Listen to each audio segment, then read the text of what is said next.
Bismillahirrahmanirrahim. Assalamualaikum warahmatullahi wabarakatuh.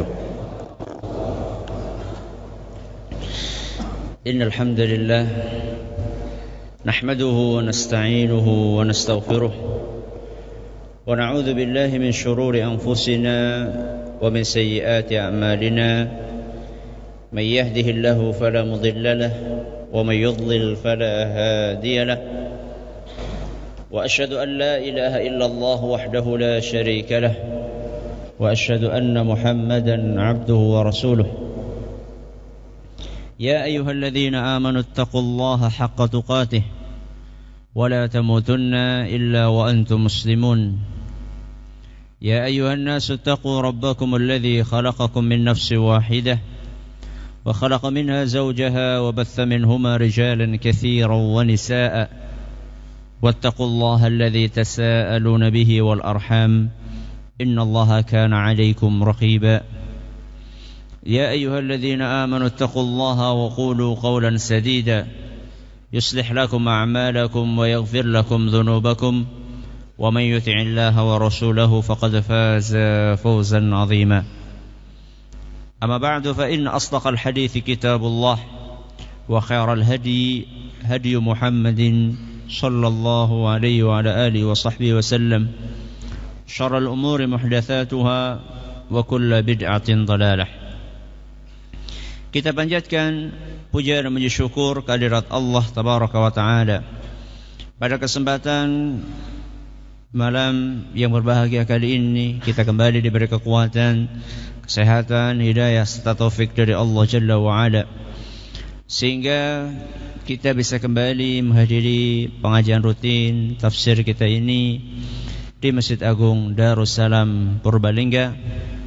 Kita berharap semoga Allah Tabaraka wa Ta'ala berkenan untuk melimpahkan kepada kita semuanya ilmu yang bermanfaat, sehingga bisa kita amalkan sebagai bekal untuk menghadap kepada Allah Jalla wa Ala. Amin ya rabbal alamin. Salat dan salam semoga senantiasa tercurahkan kepada junjungan kita Nabi besar Muhammad sallallahu alaihi wa ala alihi wasallam, kepada para sahabatnya, keluarganya dan umatnya yang setia mengikuti tuntunannya hingga akhir nanti. Sebelum kita memasuki materi pada kesempatan kali ini, kita akan sedikit mengulang apa yang sudah kita pelajari pada pertemuan yang lalu, di mana saat itu kita membahas beberapa poin muqaddimah pendahuluan dari tafsir surat Al-Qadar. Pertanyaan pertama, saat itu kita membawakan poin tentang nama-nama dari surat Al-Qadar. Saat itu kita membawakan dua nama. Siapa yang ingat? Al-Qadar sama Lailatul Qadar. Monggo. Pertanyaan berikutnya yang terakhir, dua pertanyaan saja. Poin yang terakhir kita bahas saat itu adalah kandungan dari surat Al-Qadar secara global. Kita bawakan saat itu ada 3 kandungannya. Di antara kandungan yang ada dalam surat Al-Qadar ada 3. Siapa yang bisa menyebutkan?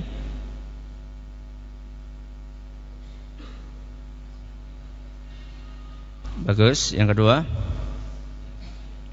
Ya. Bagus sekali, monggo. Jamaah sekalian kami hormati, para hadirin dan hadirat sekalian yang semoga senantiasa dirahmati oleh Allah Azza wa Jalla, para pendengar Radio Insani 102.2 FM di Purbalingga dan sekitarnya, para pendengar Radio Best FM di Solo Tigo dan sekitarnya, para pendengar Radio Roja di Jakarta, di Bandung, di Lampung, dimanapun Anda berada, serta para pemirsa UFI TV yang semoga senantiasa dirahmati oleh Allah Azza wa Jalla. Malam hari ini insyaallah kita memasuki ayat yang pertama dari surat Al-Qadar yang bunyinya Inna anzalnahu fi lailatul qadar, yang terjemahannya inna sesungguhnya kami, anzalnahu sesungguhnya kami menurunkannya, yakni Al-Quran, fi lailatul qadar, di malam qadar atau di Lailatul Qadar. Pertama, Allah mengawali firman-Nya dengan kata inna, yang artinya sesungguhnya kami. Kami di sini yang dimaksud siapa? Allah. Kami itu kata ganti untuk satu atau lebih dari satu? Lebih dari satu. Kami berdua, kami bertiga, nggak ada kami bersatu tuh, nggak ada. Yang ada kami berdua, bertiga, berempat, bersepuluh. Kami. Allah berapa? Satu. Qul huwallahu ahad. Katakanlah Allah itu satu. Kenapa? Kalau Allah itu satu, di sini Allah menggunakan kata ganti kami. Kenapa coba? Bagus. Yang pertama adalah untuk menunjukkan keagungan Allah. Ini yang pertama. Karena Allah Subhanahu wa ta'ala agung dan maha agung, maka Allah Subhanahu wa ta'ala layak untuk menggunakan kata ganti kami. Ini yang pertama. Hikmah yang kedua, kata para ulama, adalah untuk memberikan isyarat bahwa apa yang akan diberikan oleh Allah sesudahnya adalah sesuatu yang besar. Apa yang akan diberikan Allah? Al-Quran. Jadi setelah Allah mengatakan inna, sesungguhnya kami, ini adalah sinyal dari Allah Subhanahu wa ta'ala untuk memberitahukan bahwa setelah ini Allah Subhanahu wa ta'ala akan memberikan sesuatu yang besar. Makanya cocok seandainya Allah menggunakan kata kami. Mirip kayak sebuah surat yang pernah kita bahas saat itu, surat yang pendek sekali dalam Al-Quran. Surat apa? Al-Kautsar. Awalnya inna a'tainakal kautsar. Sesungguhnya kami memberikan kepadamu wahai Muhammad Al-Kautsar. Masih ingat Al-Kautsar? Telaga di surga. Itu sesuatu yang istimewa atau bukan? Istimewa sekali. Nah, ini Allah Subhanahu wa ta'ala di sini di awal surat Al-Qadar akan mengingatkan kepada para hambanya bahwa Allah ini akan menurunkan sesuatu yang besar, sesuatu yang istimewa, yaitu Al-Quran. Maka cocok untuk menggunakan kata ganti kami. Inna anzalnahu. Kami telah menurunkannya. Nya di sini maksudnya Al-Quran. Kata mayoritas ulama, sebagaimana disebutkan dalam tafsir Al-Alusi, bahwa maksud darinya di sini Al-Quran. Sesungguhnya kami telah menurunkan Al-Quran di malam Lailatul Qadar. Berarti Al-Quran itu diturunkan sekaligus. Sekaligus apa berangsur-angsur? Yakin? Terus artinya apa ayat ini? Kami turunkan Al-Quran di malam Lailatul Qadar. Apa maksudnya? Sekaligus malam Lailatul Qadar atau berangsur? Pertama kali gimana maksudnya? Pertama kali diturunkan. Awalnya malam Lailatul Qadar. Berarti Iqra itu diturunkan Lailatul Qadar. Nah, gimana? Bagus. Al-Quran itu kata para ulama mengalami dua proses. Turunnya Al-Quran itu mengalami dua proses. Proses yang pertama diturunkan secara total ke langit dunia. Ke langit dunia. Sebelum saya lanjutkan proses yang kedua, Langit dunia itu mana toh? Langit dunia mana? Yang kita lihat ini. Yang kita lihat. Ya. Karena langit itu ada berapa lapis? 7 lapis. Yang kita lihat ini lapis yang pertama. Kayaknya kalau memang benar astronot itu baru sampai ke langit yang pertama. Belum yang kedua, yang ketiga, yang keempat, apalagi ketujuh, apalagi sampai arsy lah. Jan. Kalaupun benar berita yang mengatakan bahwa dari NASA dan yang semisalnya itu sampai ke langit, kalau memang benar beritanya itu, maka maksudnya adalah langit dunia. Kenapa Ustadz mengatakan kalau benar? Ya mungkin saja nggak benar toh. Ada yang mengatakan itu syuting di mana? Di Hollywood katanya. Ketika nanam apa? Nanam bendera. Ya macam-macam lah, entah benar entah enggaknya. Ya. Kalaupun benar, mereka itu baru sampai langit dunia, langit yang pertama. Jadi proses yang pertama, tahapan yang pertama adalah Allah menurunkan Al-Quran ke langit dunia sekaligus. Ini proses yang pertama. Proses yang kedua, Allah subhanahu wa ta'ala menurunkan dari langit ke langit dunia kepada Nabi kita Muhammad sallallahu alaihi wasallam secara berangsur-angsur. Yang pertama dari mana? Dari Allah subhanahu wa ta'ala, dari Lauhul Mahfuz diturunkan ke langit dunia, dan ini total semuanya makbrek diturunkan ke langit dunia. Proses yang kedua, setelah diturunkan ke langit yang kedua, di langit dunia, kemudian diturunkan secara berangsur-angsur, secara bertahap kepada Nabi kita Muhammad sallallahu alaihi wa alihi wasallam.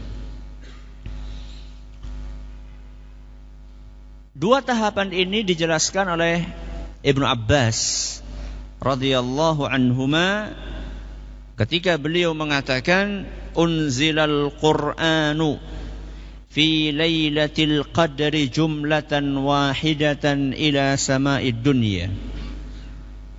Al-Qur'an diturunkan sekaligus pertama kali di malam Lailatul Qadar ke langit dunia. Jadi ini tahapan yang keberapa? Yang pertama. Kemudian kata beliau, wa kana bi mawqi'in nujumi wa kana Allahu 'azza wa jalla yunziluhu 'ala Rasuli sallallahu alaihi wasallam ba'dahu fi ithri ba'd. Setelah itu Allah subhanahu wa ta'ala menurunkan Al-Quran secara bertahap sesuai dengan peristiwa. Makanya kita sering mendengar ada istilah asbab nuzul. Jadi Al-Quran diturunkan kebanyakan sesuai dengan peristiwa-peristiwa yang terjadi. Perkataan Ibnu Abbas ini diriwayatkan oleh Imam Al-Hakim dan dinyatakan sahih oleh beliau dan juga oleh Imam Adz-Dzahabi rahimahumullah. Berarti berapa proses? 2 proses. Yang pertama Allah turunkan dari Lauhul Mahfuz diturunkan ke langit dunia. Dalilnya apa Ustaz? Ayat yang kita baca sekarang. Inna anzalnahu fi lailatul qadar. Sesungguhnya kami menurunkan Al-Quran di Lailatul Qadar.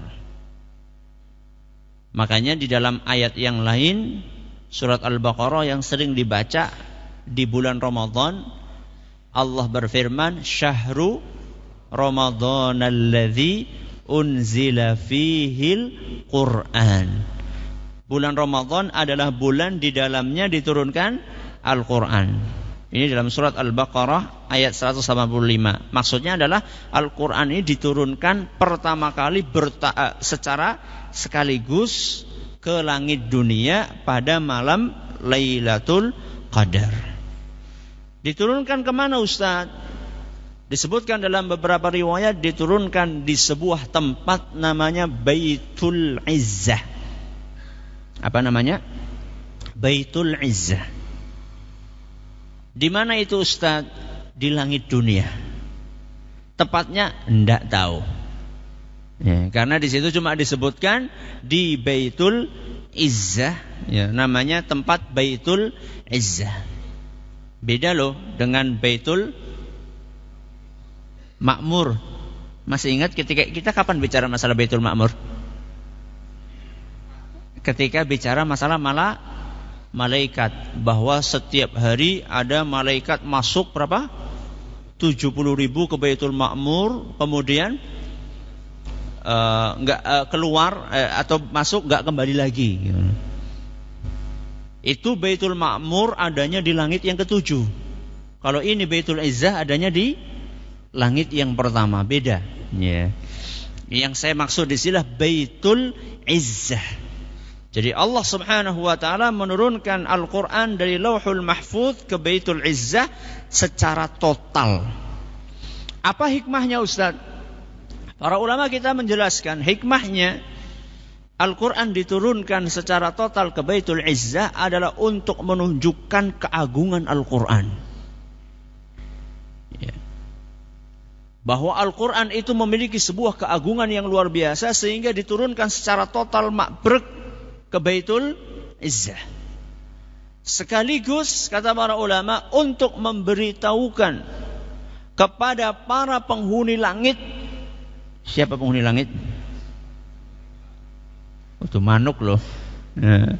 Untuk memberitahukan kepada para penghuni langit, yaitu para malaikat, bahwa inilah kitab suci yang terakhir yang Allah turunkan.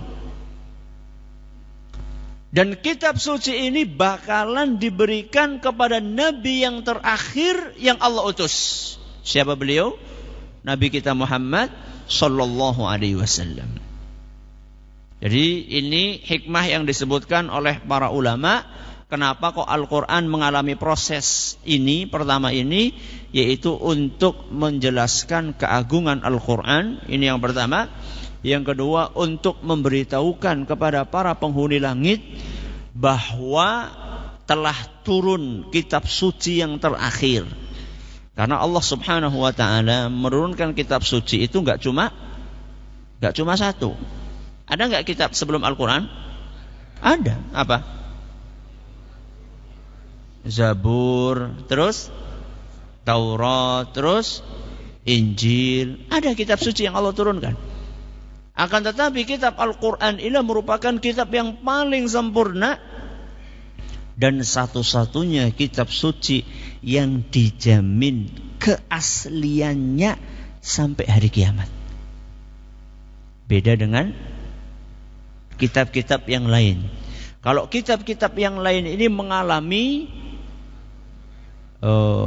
mengalami perubahan, bahasa kerennya distorsi. Bahasa kerennya distorsi, mengalami perubahan, diutak-utik sama siapa? Ya manusia. Siapa lagi kalau bukan manusia? Ya. Orang-orang oknum-oknum yang kurang bertanggung jawab, mereka mengutak-utik kecuali Al-Quran. Al-Quran ini mendapatkan jaminan langsung dari Allah Subhanahu wa ta'ala. Makanya banyak sekali orang-orang yang hafal Al-Quran. Ya. Kalau ada satu kesalahan dalam Al-Quran, langsung bisa ketahuan. Karena begitu banyak orang yang hafal Al-Quran. Beda dengan kitab suci yang lain. Ya. Seperti Injil misalnya atau Taurat. Saya yakin jarang orang yang hafal Injil atau Taurat. Tapi Al-Quran, Masya Allah sekarang. Ya, banyak hafid orang-orang yang hafal Al-Quran. Itu adalah salah satu bentuk bagaimana Allah menjaga keaslian Al-Quran. Makanya hati-hati dengan pemahaman yang menganggap bahwa Al-Quran ini sudah mengalami penghapusan. Ada sebagian kalangan di zaman kita ini mengatakan Al-Quran ini sudah dihapus 2/3.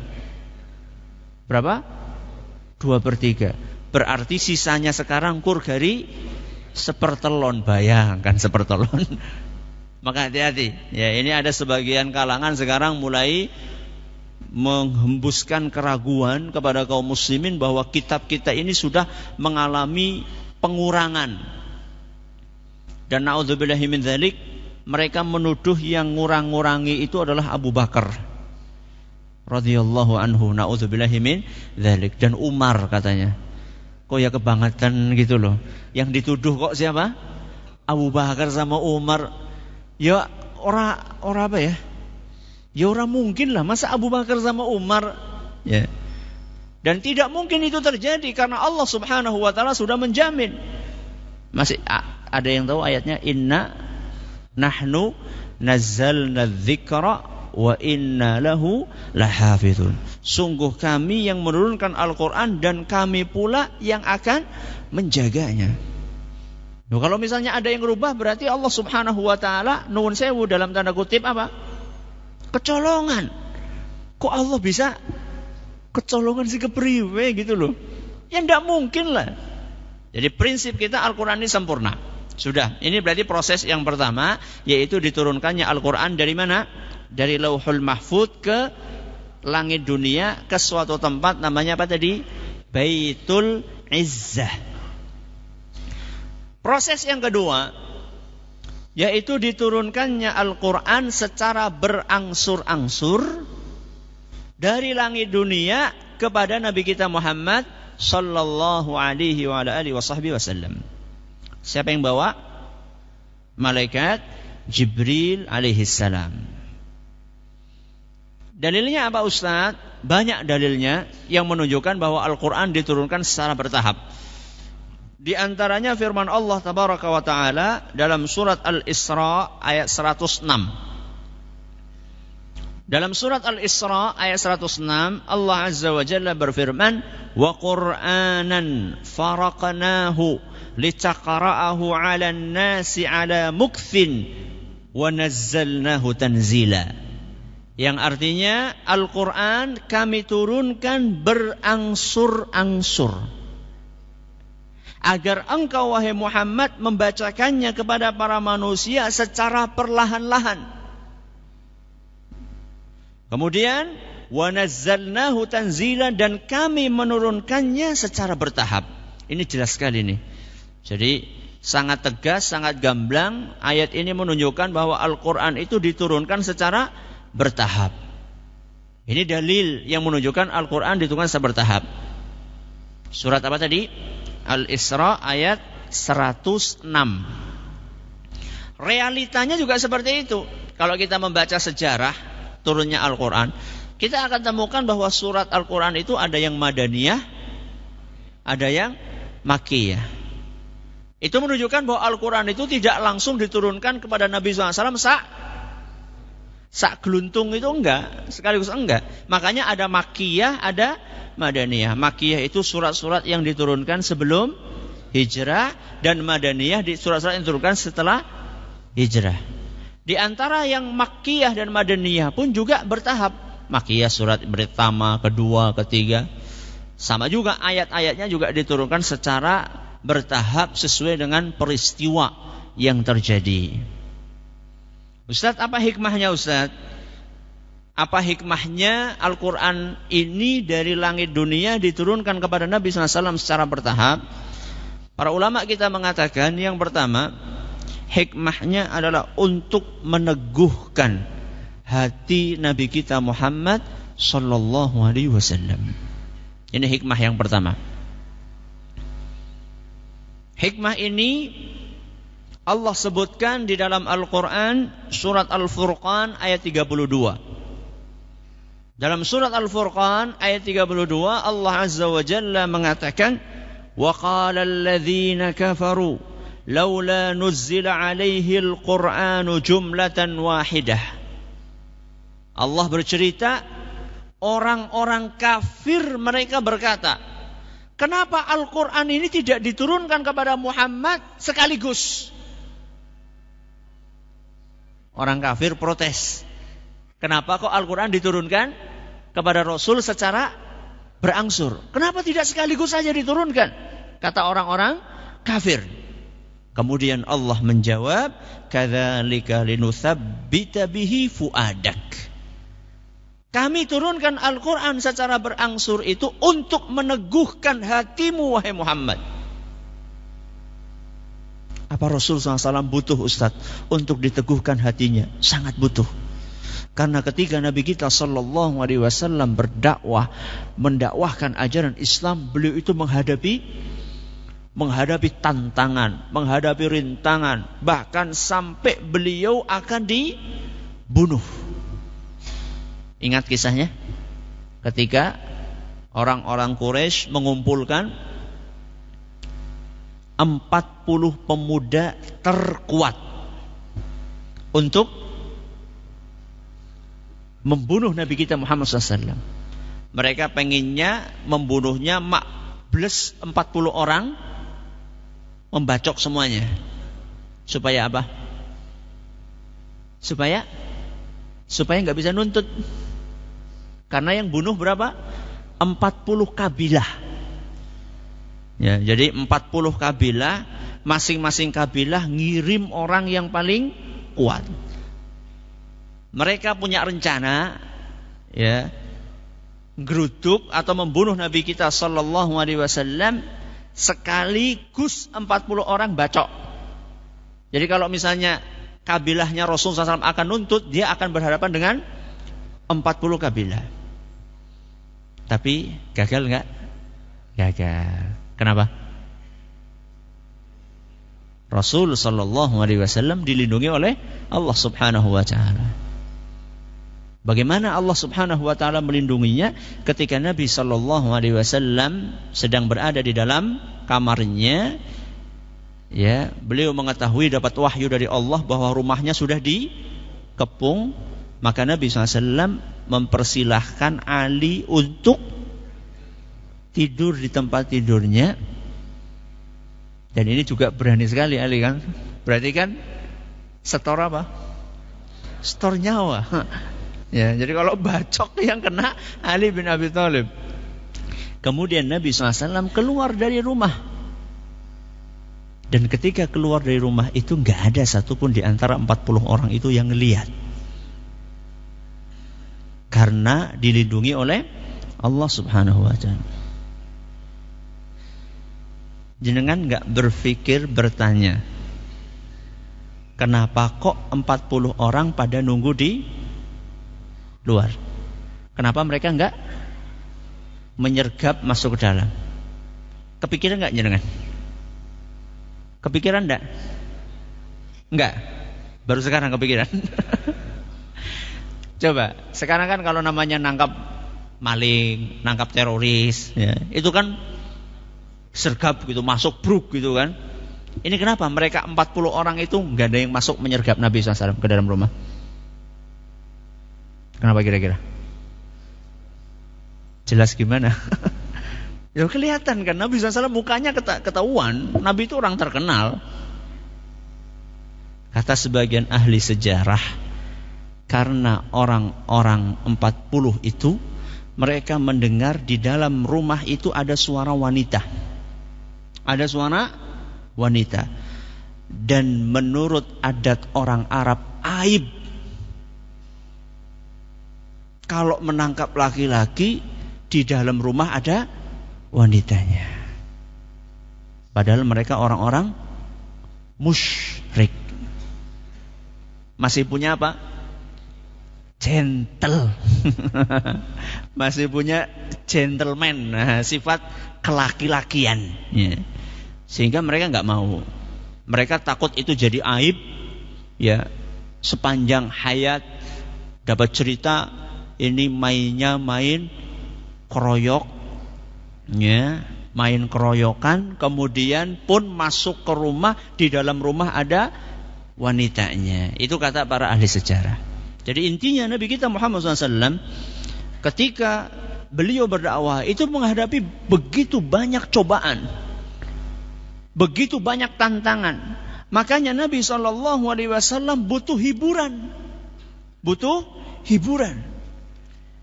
Hiburannya bagaimana? Wahyu dari Allah Subhanahu wa taala. Begitu Nabi SAW menghadapi cobaan ini, turun wahyu. Nabi SAW teguh lagi hatinya, kuat lagi. Setelah itu menghadapi cobaan lagi, Nabi SAW bersedih. Nabi pernah bersedih enggak? Pernah. Kenapa kira-kira bersedihnya? Kalau kita bersedihnya utang urung lunas, gitu kan? Ya, itu kan sedihnya kita. Kalau Nabi SAW, saya itu sedihnya adalah kenapa kok si fulan tidak beriman, sudah didakwai. Kenapa kok si ada umatnya yang melakukan perbuatan yang maksiat. Nabi SAW bersedih. Nah, ketika Nabi SAW sedang mengalami masa-masa itu, Allah Subhanahu wa Ta'ala menurunkan ayat Al-Quran sebagai hiburan untuk beliau. Ya kayak kita sekarang lah, kalau ada musibah minta nasihat kepada Ustadz, tolong saya lagi ada musibah. Apa itu? Saya punya masalah gini-gini, tolong dinasehati. Misalnya pertama, ibu saya baru meninggal, minta nasihat. Sebulan kemudian ada apa lagi? Istri saya meninggal, nasihat. Loh, kenapa sih nggak pakai nasihat yang kemarin saja? Bisa aja kan? Ya, kenapa nggak direkam aja yang kemarin didengerin lagi? Beda Ustadz. Jadi ini adalah hikmah yang pertama kenapa Al-Quran diturunkan secara bertahap kepada Nabi SAW adalah untuk meneguhkan hati Nabi kita Muhammad Sallallahu Alaihi Wasallam. Hikmah yang kedua, kenapa Al-Quran diturunkan secara bertahap? Untuk menyampaikan syariat Islam secara berangsur-angsur. Ini hikmah yang kedua. Untuk menyampaikan syariat Islam secara berangsur-angsur. Kenapa Ustaz perlu berangsur-angsur? Karena orang-orang Arab musyrikin saat itu rusak. Apanya yang rusak? Kabehan rusak. Ya. Akidahnya rusak. Ibadahnya rusak. Akhlaknya rusak. Nah, kalau misalnya semuanya rusak ini, untuk memperbaikinya gimana? Bisa nggak langsung makbruk simsalabim berubah? Bisa nggak? Nggak bisa. Butuh tahapan. Yeah. Butuh proses. Yeah. Jangankan manusia yang punya hati, motor bodol. Yeah. Ada motor bodol, bodolnya wis bodol-dol.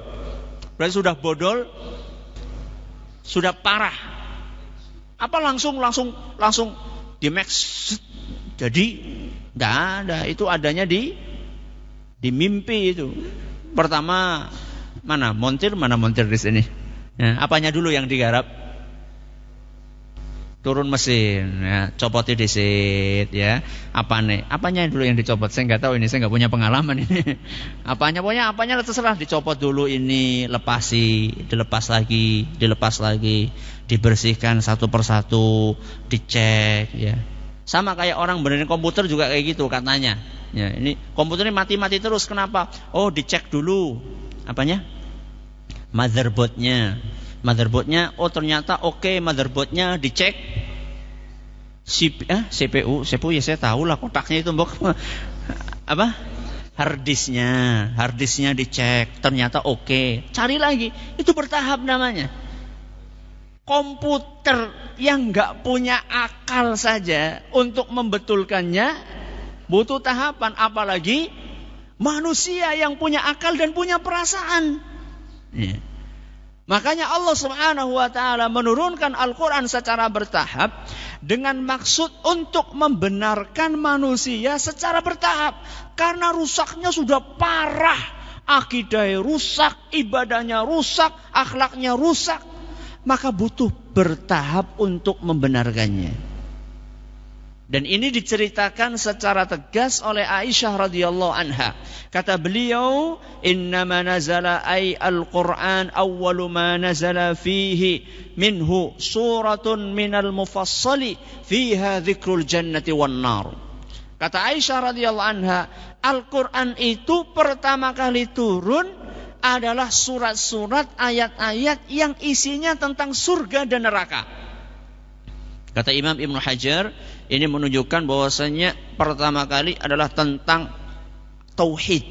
Ya. Makanya pada hadis sejarah mengatakan Nabi SAW 10 tahun di Mekah konsentrasi dakwahnya kepada tauhid, menguatkan keyakinan. Ketika keyakinannya itu sudah kuat, hatta idza thaban nasu ilal Islam nazalal halal wal haram. Ketika orang-orang sudah pada tertarik berbondong-bondong masuk ke dalam Islam, baru turun yang namanya hukum halal dan haram. Dalam istilah kita sekarang baru turun fikih.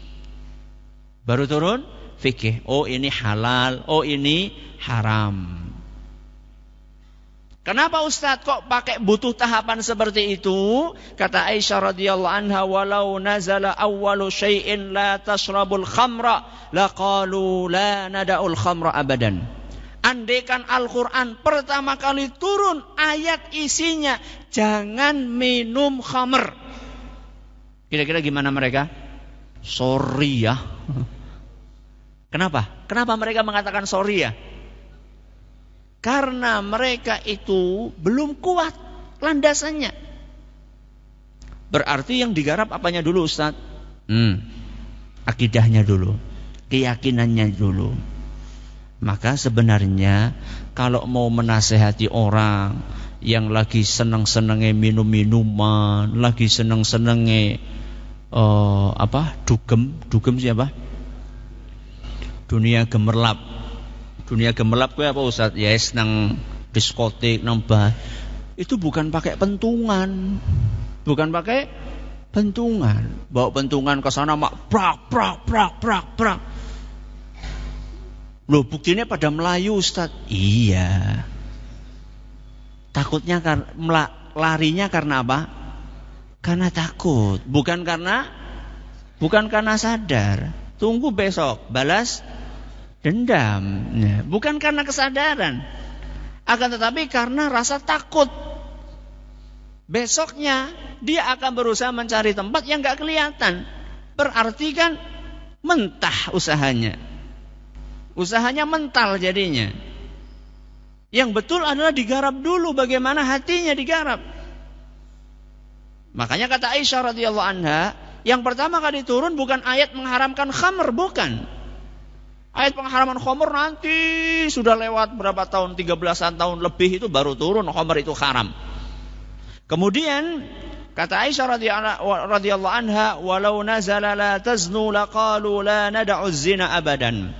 Seandainya yang pertama kali turun adalah ayat yang isinya jangan kalian berzina, niscaya mereka akan mengatakan kami tidak mau meninggalkan zina selamanya.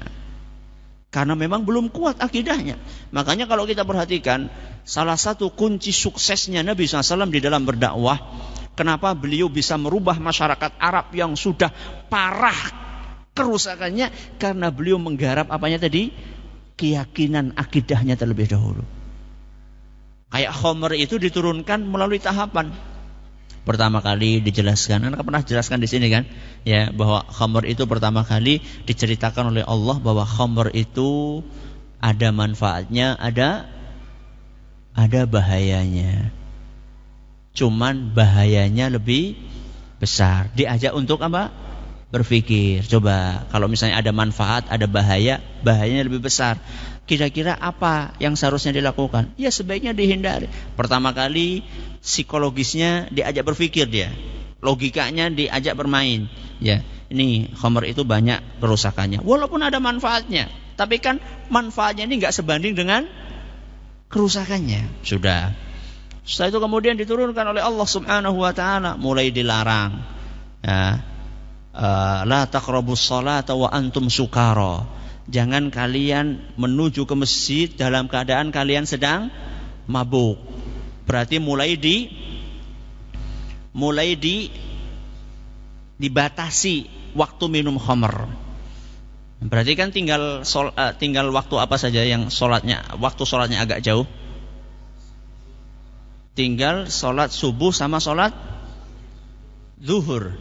Karena kalau misalnya minumnya habis zuhur, asarnya masih mabuk, nggak boleh ke masjid. Ya. Kalau telernya habis asar, maghribnya masih mabuk, belum sadar, maka nggak boleh. Kalau minumnya habis maghrib, apa maning? Karena mepet sekali. Akhirnya kan terbatas, jadi waktu minumnya itu mulai dikurangi. Ya. Habis asar nggak bisa, habis maghrib nggak bisa,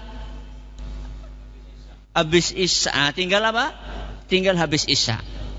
Habis isya lama, ya tidur dulu, nanti subuh sudah fresh, ya. Nanti habis subuh minum lagi, ya. Nanti ketika zuhur fresh, sudah mulai dikurangi, ya.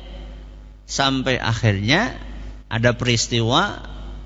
Ada di antara sahabat yang ketika berangkat ke masjid masih teler, mungkin minumnya kebanyakan, mungkin sudah habis isya minumnya tapi terlalu banyak, akhirnya subuh masih teler.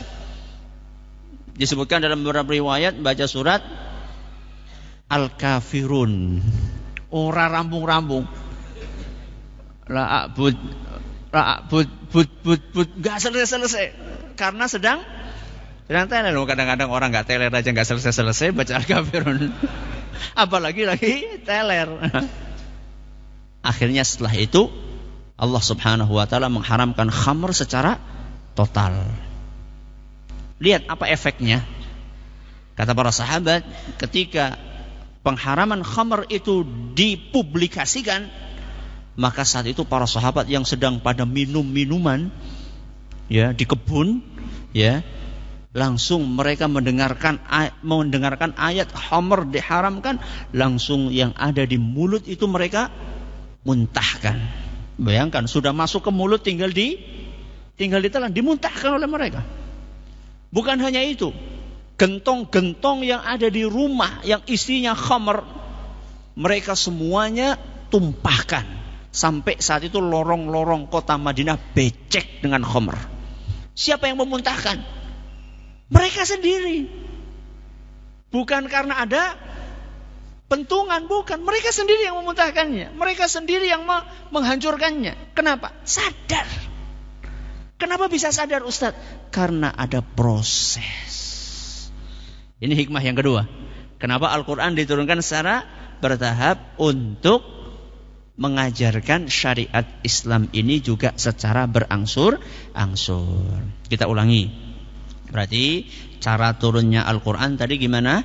Mengalami berapa tahap? 2 tahap. Yang pertama, dari Lauhul Mahfud ke Baitul Izzah di langit dunia secara sekaligus. Hikmahnya apa ini tadi? Untuk menunjukkan keagungan Al-Quran dan untuk memberitahukan kepada para penghuni langit tentang turunnya Al-Quran dan akan diberikan kepada Nabi yang terakhir, yaitu Nabi kita Muhammad SAW. Ini tahapan yang pertama. Tahapan yang kedua gimana? Dari langit dunia kepada Nabi kita SAW secara berangsur-angsur. Dan ini hikmahnya. Yang pertama, untuk meneguhkan hati Nabi kita Muhammad SAW. Yang kedua, untuk menyampaikan syariat Islam secara bertahap. Dan masih ada hikmah-hikmah yang lainnya. Ini beberapa contoh saja, semoga bermanfaat. Sebelum kita tutup, saya ingin menyampaikan satu buah pengumuman bahwa insya Allah pada kajian pekan depan saya nggak bisa hadir, ya, karena ada acara yang tidak bisa saya tinggalkan. Insya Allah mungkin akan diganti oleh ustadz yang lain, yaitu tanggal 22. Tapi insya Allah tanggal 29, berarti pekan depannya lagi, insya Allah saya semoga tidak ada halangan bisa mengisi kembali. Jadi tanggal 22 saya nggak bisa datang, tapi insya Allah pengajian insya Allah tetap jalan, cuman yang diisi oleh ustadz yang lain. Dan akan masuk lagi saya insya Allah tanggal 29. Ini yang dapat kami sampaikan. Tanya jawab insya Allah nanti habis isya. Wallahu ta'ala a'la wa alam. Subhanakallahumma wa bihamdika asyhadu an la ilaha illa anta astaghfiruka wa atubu ilaik. Wassalamualaikum warahmatullahi wabarakatuh. Bismillahirrahmanirrahim. Alhamdulillahirabbil alamin. Wassalatu wassalamu ala nabiyina Muhammadin wa ala alihi wa sahbihi ajma'in. Amma ba'd. Kita bacakan beberapa pertanyaan yang sudah masuk. Yang pertama, Ustaz, ada yang mengatakan bahwa memelihara jenggot itu adalah tradisinya orang Arab. Benarkah hal itu? Tidak benar. Itu adalah ajaran Nabi kita Muhammad sallallahu alaihi wa alihi wasallam. Banyak sekali hadis yang menyebutkan hal itu. Dan redaksinya macam-macam sekali. Ya, redaksinya berbagai macam. Di antaranya sabda Nabi SAW, "U'fu al-liha", biarkanlah jenggot kalian itu tumbuh, ya. Jadi bukan tradisinya orang Arab.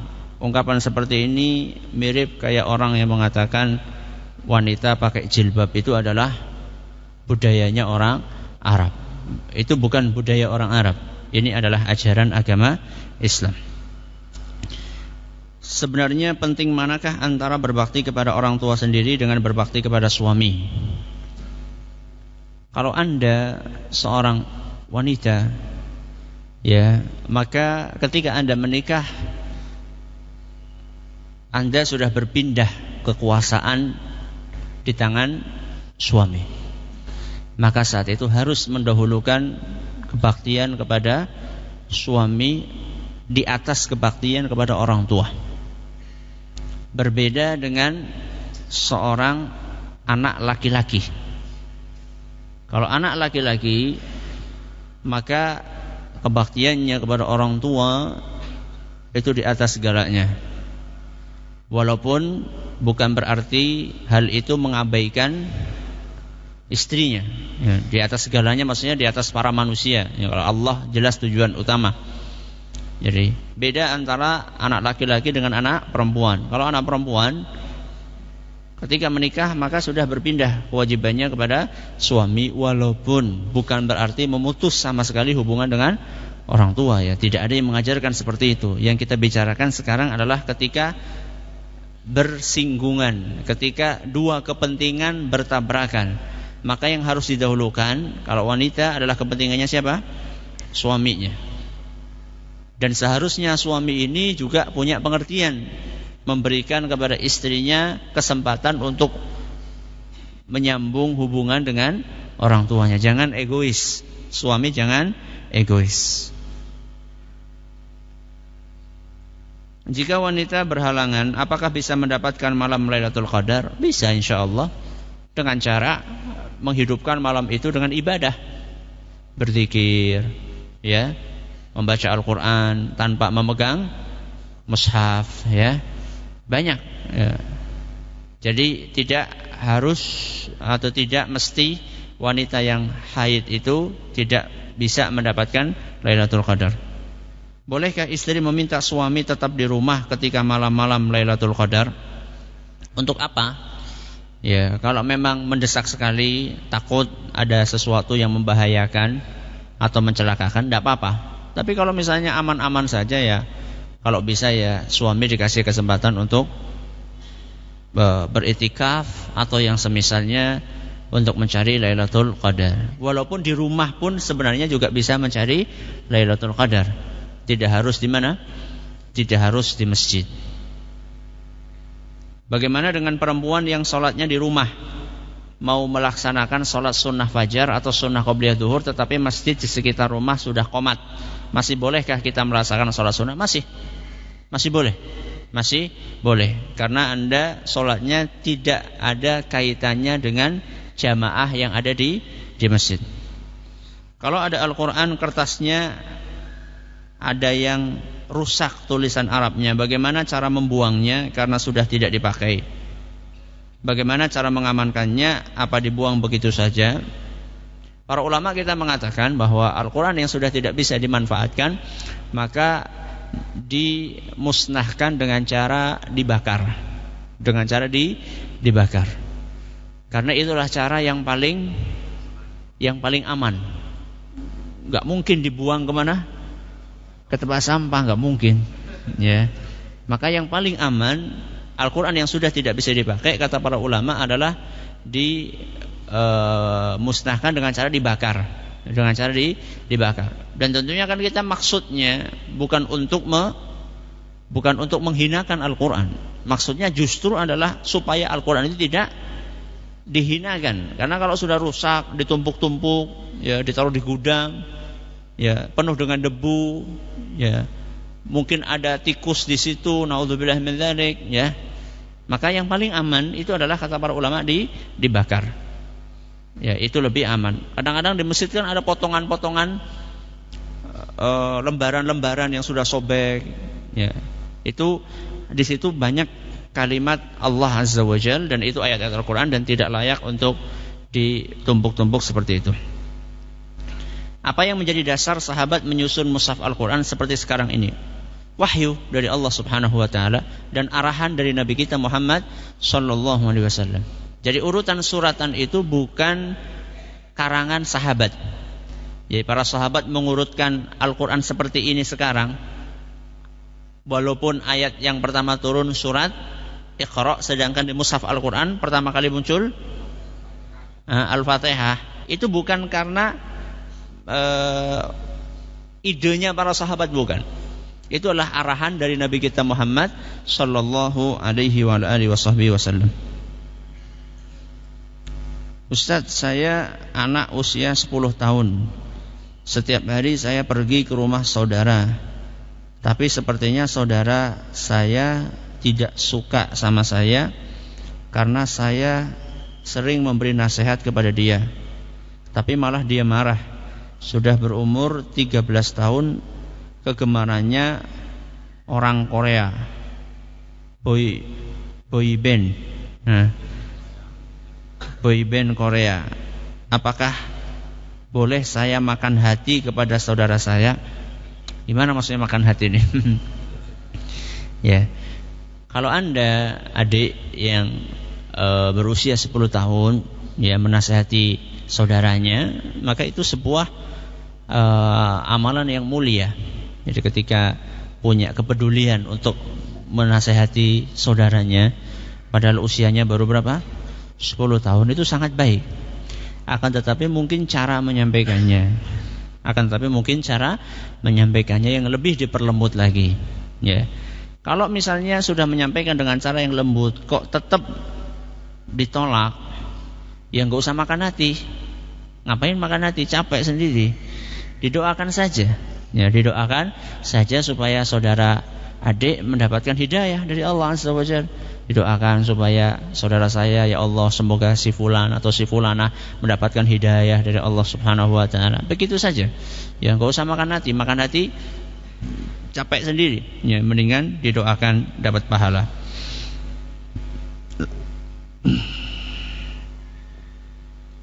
Ustaz mau tanya, kalau jamaah di musholla cuma berdua yang bukan mahramnya, itu hukumnya bagaimana? Ya, boleh sebenarnya. Ya, boleh selama tidak menimbulkan fitnah. Akan tetapi wanita itu afdalnya sholat di mana? Sholat di rumah.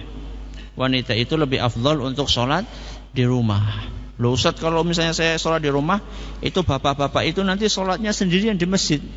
Ya enggak apa-apa. Dia pergi ke masjid, adzan sendiri, qoma sendiri, jadi imam sendiri, jadi makmum sendiri, itu sudah dapat pahala jamaah insyaallah. Dengan apanya? Dengan niatnya. Ya. Makanya panjenengan itu kalau suatu saat panjenengan pergi ya ke masjid, bapak-bapak terutama, kemudian adzan sendiri, ya, kemudian qoma sendiri, ngimami sendiri, enggak usah minder. Ya, enggak usah minder. Malah pahalanya banyak itu, borongan ya. Itu pahala adzan, pahala qomat, pahala imam, pahala makmum. Masya Allah itu. Pahala marbot, nyapu masjid. Jangan minder. Ya. Justru kalau misalnya semuanya berpikiran seperti itu, nggak akan ada jamaah kalau seperti itu. Kalau semuanya berpikiran, wah nanti saya sendirian. Satu kampung mikirnya kayak gitu semuanya. Nggak ada yang ke masjid kalau kayak gitu. Ya, jadilah pionir kebaikan. Nggak usah sampai kapan? Sampai orang-orang itu terketuk hatinya. Saya ingat dulu awal-awal juga seperti itu di kampung. Ya mirip lah seperti itu. Sholatnya kesebelasan terus. Ya. Saya sama bapak Allah yarham. Ya sholatnya gitu berdua. Alhamdulillah sekarang 2 shaf, 3 shaf. Ya. Bertahap. Ya. Semuanya itu butuh tahapan. Jadi kalau bukan kita yang sudah ngaji, yang mulai, siapa yang mau mulai? Apa mau nyuruh orang yang belum ngaji? Ya, loh kalau misalnya yang sudah ngaji saya nggak mau seperti itu, apalagi yang belum ngaji. Ya. Jadi jadilah pionir kebaikan. Ya, jangan jadi pionir keburukan. Ustadz, apakah bacaan suratan dalam sholat witir ada surat-surat khusus yang harus dibaca? Harus dibaca enggak? Disunahkan untuk dibaca iya. Jadi kalau harus dibaca enggak? Disunahkan iya. Disunahkan rakaat pertama untuk membaca surat Sabbihisma Rabbikal A'la. Rakaat yang kedua disunahkan membaca Qul ya ayyuhal kafirun. Rakaat ketiga disunahkan membaca surat Al-Ikhlas. Kadang-kadang Nabi SAW menambahkan di rakaat yang ketiga Al-Ikhlas, Al-Falaq dan An-Nas. Jadi rakaat pertama sunnahnya baca Al-A'la, rakaat yang kedua Al-Kafirun, rakaat ketiga Al-Ikhlas. Kadang-kadang Nabi SAW menambahkan setelah Al-Ikhlas Al-Falaq dan An-Nas. Sunnah, bukan wajib. Ustaz, jika ada anak yang rewel atau nangis, apakah benar sedang diganggu setan? Dibacakan Al-Quran, surat apa? Ya tergantung. Ya mungkin nangisnya karena dicubit, mungkin nangisnya karena haus. Ya macam-macam. Jadi nggak mesti anak nangis itu karena diganggu setan. Ya sekarang anak bayi gitu, usia 1 tahun atau setengah tahun, ya nangis terus, dibacakan Al-Quran, ngelak dibacakan Al-Quran, ya nggak berhenti-berhenti. Haus pengen ASI, dibacakan Al-Quran, ya nggak berhenti-berhenti. Kecuali kalau misalnya sudah dikasih ASI tetap nangis, sudah dikipasi tetap nangis, nangisnya nggak wajar, teriak-teriak, mungkin matanya juga melotot. Ya nggak mesti harus seperti itu. Ya, nggak apa-apa bacakan Al-Quran, nggak apa-apa dibacakan Al-Quran. Surat apa? Bebas. Sahafalnya jenengan, hafalnya Al-Fatihah, tambahi ayat kursi, Al-Ikhlas, Al-Falaq, An-Nas, dibacakan Al-Baqarah. Kalau kuat lebih bagus lagi. Bagaimana Ustaz cara supaya anak bisa bangun pagi? Apakah ada tipsnya? Ada. Pertama, tidurnya harus gasik. Tidurnya harus gasik. Kalau tidurnya jam 10, jam 11, sulit bangun paginya. Ini yang pertama. Yang kedua, orang tuanya bangun gasik. Gimana orang tuanya, bagaimana pengen anaknya gasik, orang tuanya kesiangan? Ya nggak nyambung kalau kayak gitu. Jadi anaknya tidurnya gasik, orang tuanya juga, kemudian orang tua bangun gasik, dia membangunkan anaknya. Memang butuh perjuangan. Ya, saya ingat sekali pengalaman pribadi. Ya, ingat sekali dulu ketika saya dibangunkan sama bapak saya itu, Masya Allah. Ya, jadi dibangunkan dari ruang tidur, kamar tidur, bangun, pindah ke ruang makan. Bangunkan lagi sama bapak, pindah ke mana, ke dapur, tidur lagi, bangunkan lagi, pindah lagi, depan kamar mandi masih tidur lagi. Tapi subhanallah, beliau sabar sekali.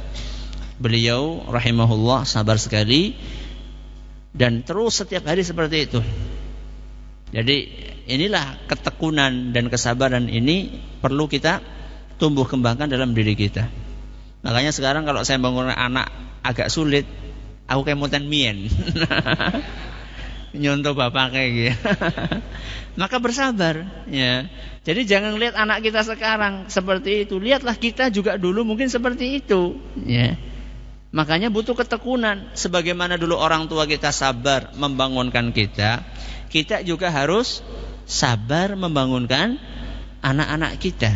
Butuh ketekunan, kesabaran, pembiasaan, dan semuanya itu kembali kepada taufik dari Allah Subhanahu wa taala. Perbanyaklah membaca Rabbana hablana min azwajina wa dzurriyyatina qurrata a'yun waj'alna lil muttaqina imama. Juga membaca Rabbi habli minas shalihin.